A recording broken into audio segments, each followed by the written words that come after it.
આપ સર્વોને હેતપૂર્વક જય શ્રી સ્વામિનારાયણ। આજની સત્સંગ કથા વાર્તા નિજ મંદિર સાવરકુંડલા। પવિત્ર માઘ માસ વિશેષ। આજે આપણે સત્સંગ કથા વાર્તા અંતર્ગત શ્રી વેદરસ કથા સાંભળશું। રાધિકાજીના મહેલનું વર્ણન। હવે એથી આગળ રાધિકાનો મહેલ છે। તે ઘણાક મંદિરોના મધ્યે છે।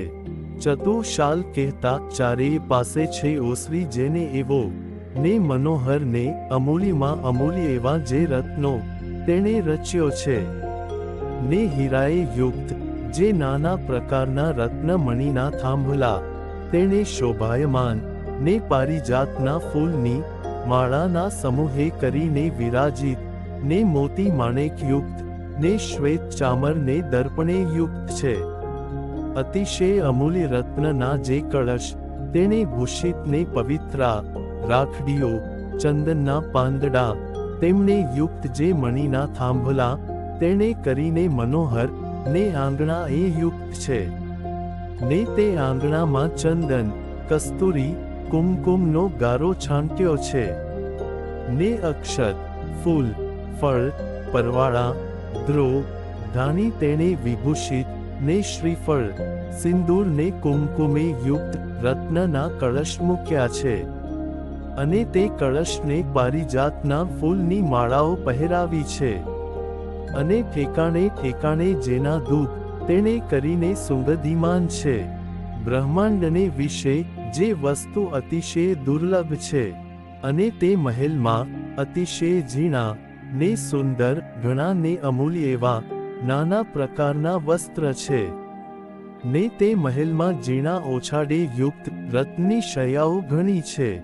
કોટાન કોટી રત્નના ઘડા થાળી વાટકા કળશિયા છે ને તે મહેલ નાના પ્રકારના વાંજિત્ર યુક્ત ને તે મહેલમાં ગોપીઓ સંગીતનું ગાન કરે છે ને સારંગી વીણા સતાર મૃદંગ ઇત્યાદિના શબ્દે કરીને યુક્ત છે।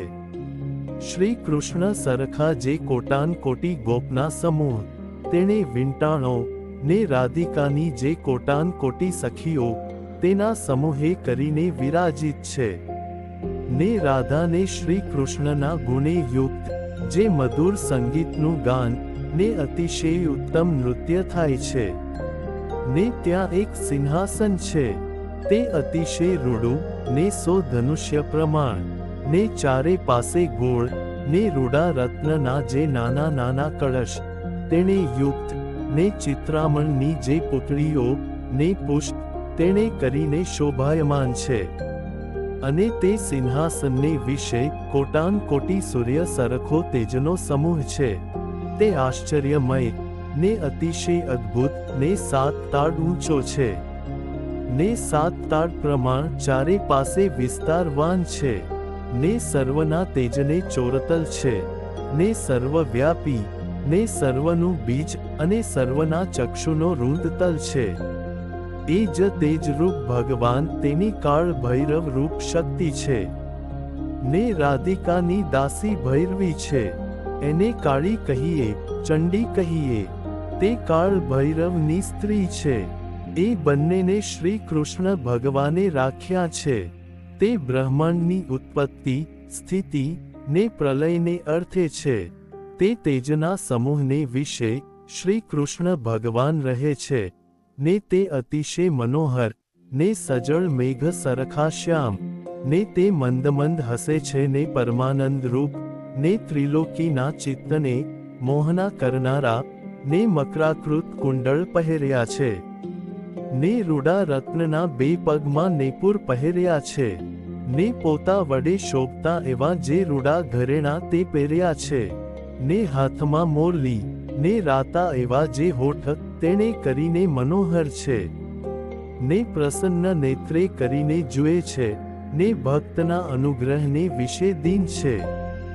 વળી તે તેજને વિશે રાધાજી પણ છે।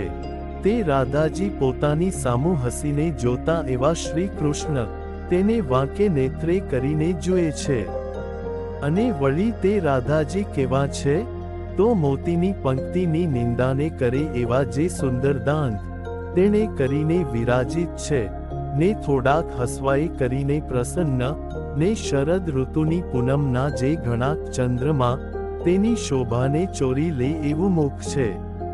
અને ધોળા સરખા રાતા હોઠ, ને પગમાં મંજીર જે ઝાંઝર, ને મહારતીની જે કટી મેખલા તે પહેરી છે.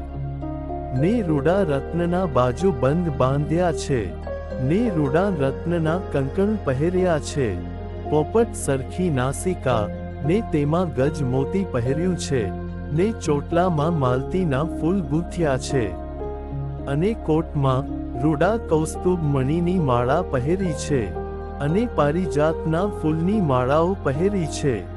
ને આંગળીઓમાં રત્નની વીંટીઓ, ને હાથને વિશે અતિશય રૂડો ચૂડલો પહેર્યો છે.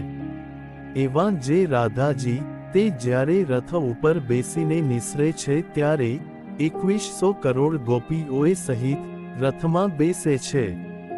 ને તે રાધિકાજીના રથનું વર્ણન આગળ કરશે. અને હવે પછીની કથા વાર્તા આપણે આગળના ભાગમાં સાંભળશું.